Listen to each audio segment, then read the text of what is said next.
Naoya Inoue is wasting no time as he gears up for his fight against Murodjan Akhmadaliev. The monster knows this matchup is a serious test, and he's already locked into camp with that same sharp focus fans have come to expect from him. This was his last training session, and it showed just how serious he is, pounding the heavy bag with blistering combinations, working the mitts to sharpen his timing, and grinding through footwork drills to keep that explosive movement polished. This guy does one-armed barbell snatches with 175 pounds. What? They say pound for pound. Oh, that dude. Pound for Oh pound, my he's like the God. strongest guy. Yeah. Go find some video. There's a video compilation of him weightlifting. It's insane.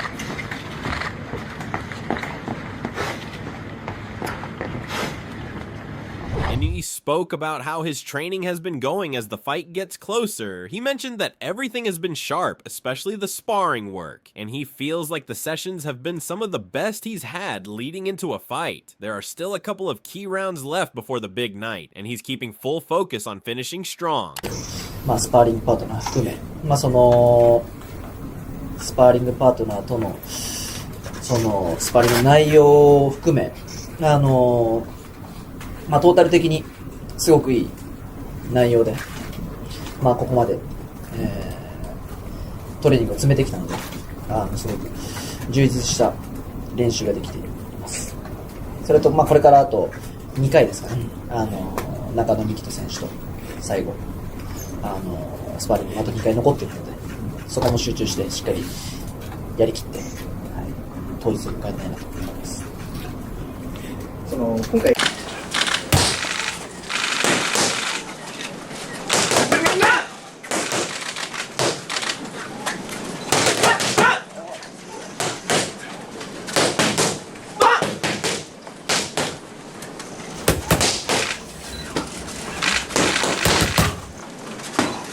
He also talked about making small changes this time to refresh his mindset. Working with new support around him has helped him approach the fight with a different kind of motivation, almost like hitting reset and stepping in with fresh energy. そうですね、そういった意味で、定見ジムさんにも、ちょっと今回協力をしてもらったので、またこう初心に戻るというか、そういった新たな気持ちで今回試合に挑めてると思うので、そこも、この試合が終わって、そういう練習の成果というのを、実感してくると思うので、それを。 Toward the end, he explained that his body is already in peak condition, so now it's about avoiding injuries or small setbacks. At this stage, it's less about heavy training and more about protecting what he's built so far. 一番重要になってくる。もうあとは怪我だったり、そういった、風邪予防だったり、体的には仕上がってるんで、そういった細かいところ気をつけながらやっていきたいと思います。ありがとうございます。 Inoue's brutal training has caught the eye of the fight world, and even Sean Porter had to speak on it. Porter didn't just label him another rising star. He talked about Inoue with the kind of respect that shows how much buzz the monster is creating beyond Japan. He even compared the energy around him to Manny Pacquiao, not in terms of weight or career path, but in the way fans light up when he fights. Fast, explosive, and magnetic. That's the vibe Porter pointed to, suggesting Inoue is built to capture attention the way only a handful of fighters can. What makes Porter's take hit even harder is his belief that Inoue combines two rare traits: the ability to deliver highlight reel knockouts and the personality that fans actually connect with. That balance, in Porter's eyes, is what could turn him into the kind of global face that boxing hasn't seen in years, reaching audiences far beyond the lower weight classes. I thought that between Isak Cruz and Inoue, we might have the next fighter, foreign fighter for the sake of words, who could translate to the American audience. I do believe that is Inoue. I think Inoue is the next Manny Pacquiao. Not at that going all the way up the weight class and all that stuff, but someone who's extremely explosive, eye-catching, and also inviting to who he is as a fighter and as a person. Yeah. It could be him, so I'm looking forward to that. As the fight gets closer, more names are showing their support for Inoue. Recently, a picture of him alongside Canelo Alvarez surfaced, and fans couldn't help but take it as a sign that Canelo is backing the monster. Having someone of Canelo's stature in your corner, even just in spirit, adds another layer to the buzz around this fight. It shows that Inoue's impact is not limited to his own division, and that he is earning respect from champions across the sport.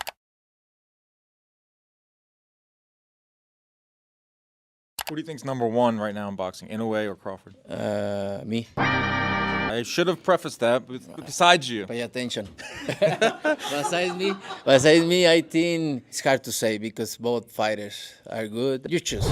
Teddy Atlas broke down why this fight has so many people talking, and his take really adds to the excitement. He pointed out how Akhmadaliev is the kind of fighter who doesn't just swing for the sake of it. He's smart about when he throws. That kind of discipline could be what makes the matchup with Inoue so intriguing, because while Akhmadaliev is patient, Inoue is known for forcing opponents out of their rhythm. I'll say it again. MJ. And I'm not talking about Michael Jordan. That's right. Well, MJ, the WBA interim champ, we know the king at 122 is the monster, Inoue. He sees Akhmadaliev as a very smart, calculated fighter, someone who doesn't throw punches recklessly and always picks his moments carefully. That approach could make him competitive against Inoue, even though Inoue is known as a monster in his division. 15-1 now. He's 14-1 now with 11 knockouts, and since his only loss, he has won 3 fights in a row, all 3 by knockout now. Yeah, his only loss was a split decision to a former world champion, Taplius. Yes, a 2-weight world champion. That loss, as you said, came in 2023, Marlon Taplius. And it was a split decision. Look, this guy is a guy with the amateur background. He's got the amateur pedigree. This is a mature, serious, solid guy. Physically strong. He's a southpaw. He's a good puncher. He doesn't waste anything. He's very deliberate in his approach. He slowly, takes the air out of the room by carefully putting pressure on. He's not reckless. He's got good legs. He controls range really well, going in and out. Change in range, that helps him defensively, it helps him offensively. Atlas also highlights that Akhmadaliev's selectivity is part of what gives him a shot. He throws punches at the right time, with accuracy and precision, rather than constantly trying to overwhelm opponents. Against someone like Inoue, who can punish mistakes immediately, this careful approach might be the key to staying in the fight. Atlas even teases that if Akhmadaliev stays smart and doesn't overcommit, he could make Inoue work harder than expected, turning what might seem like a straightforward fight into something much more unpredictable. He doesn't waste anything. As my son said, got good eyes. He places punches really accurately, especially to the body. He throws a beautiful left uppercut to the liver. Beautiful. From the southpaw position. Usually you see that punch from the orthodox position with the conventional left hook to the liver. He does it with a left uppercut to the liver. He gets range. He delivers it again very accurately, flawlessly. He is a serious guy. He's not the busiest guy in the world, but that makes him a problem too. I gotta laugh. One of the commentators, I don't know who the guy was, but the blow-by-blow guy, I had to laugh when he said, "Oh, hey, this will never work against Inoue." What are you talking about? After Atlas's breakdown, Eddie Hearn stepped in with his own perspective, and he kept it very real about how big this fight is. He didn't just hype it up as another title defense. He called it one of the best fights in boxing right now. What stood out most was how he made it clear that Inoue deserves respect for stepping up to this challenge. According to Hearn, some people weren't too eager for this matchup, but Inoue still pushed forward and agreed to face Akhmadaliev. That decision alone says a lot about the kind of fighter he is. Hearn also also put the spotlight on what this fight means for the division. He described it as the best fight possible at the weight, not just a big-name matchup, but truly the two best fighters going head-to-head. For Inoue, that recognition highlights how he's not only dominating, but also taking on the most challenging tasks available. It frames him as the guy who doesn't shy away from danger, the one who keeps raising the bar even when the safer route would be easier. For Inoue, fighting at home isn't just about comfort, it's about carrying the weight of expectation in front of his own fans. Yeah, I'll tell you something, Inoue against MJ is one of the best fights in boxing, and I have to respect Inoue for taking it because the people around him didn't want to take that fight, and I kind of feel like I goaded them enough to take it, and I'm very pleased they took it because I see it as a 50-50 fight. Two best fighters in the division, the best fight in the division, and we're looking forward to being in Japan in September for that fight. Then, the conversation shifted to someone who knows a thing or two about greatness in the lower weight divisions. Manny Pacquiao gave his thoughts on Inoue, and you could feel the pride in his words. For Pacquiao, it wasn't just about acknowledging a talented fighter, it was about recognizing someone from the same part of the world carrying that torch on the global stage. Inoue, I'm proud of him. He's from Japan, in Asia, in our place. Pacquiao went further by comparing Inoue's style to the way he fought when he was younger, back when he was blazing through the lighter weights. Fast, fearless, and full of energy, that was the picture he painted. Hearing him say that makes the parallel clear. Inoue has that same kind of explosive presence that made Pacquiao impossible to ignore. He even hinted that if Inoue wanted advice, he'd be more than willing to share it. Pacquiao didn't map out a plan, but he acknowledged how tough it is to climb through divisions and keep winning. Coming from someone who did it himself, that's no small thing. It was less about telling Inoue what to do, and more about showing respect for how difficult the road ahead could be, while also acknowledging that Inoue has what it takes to pursue that path if he chooses. So his style is like when I was young, like 15, like when I was 115, 122, 108. Inoue is he can fight in different division. If you want my advice how to do what to do, I can give him advice. You can get him to 8 divisions. I don't know. 8 division is hard to talk. After Pacquiao's words, the focus turned to trainer Joel Diaz, who brought a different angle to the discussion. He wasn't just looking at styles and tactics. He spoke about knowing fighters up close and what truly motivates them. Diaz reminded everyone that the fight is already locked in for September 14th, and while many fans might see it as tilted in Inoue's favor, he views it differently because of what he knows about Akhmadaliev's background and skill set. You just mentioned earlier MJ has that fight in Mexico. It's looking like a stay busy kind of fight.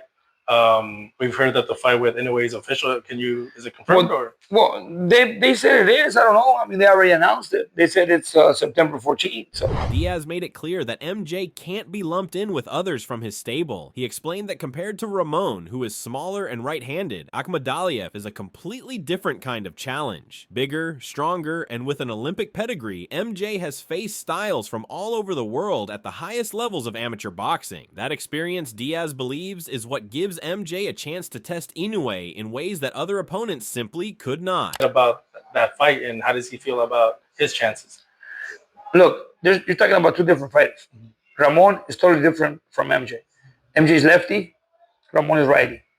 Ramon is smaller than MJ. MJ is a bigger, solid, more solid fighter with more technique. He was an Olympian, remember. MJ has fought every style around the world because he was an Olympian. He was a silver medalist, bronze medalist, whatever. He's fought the best of the best in the world.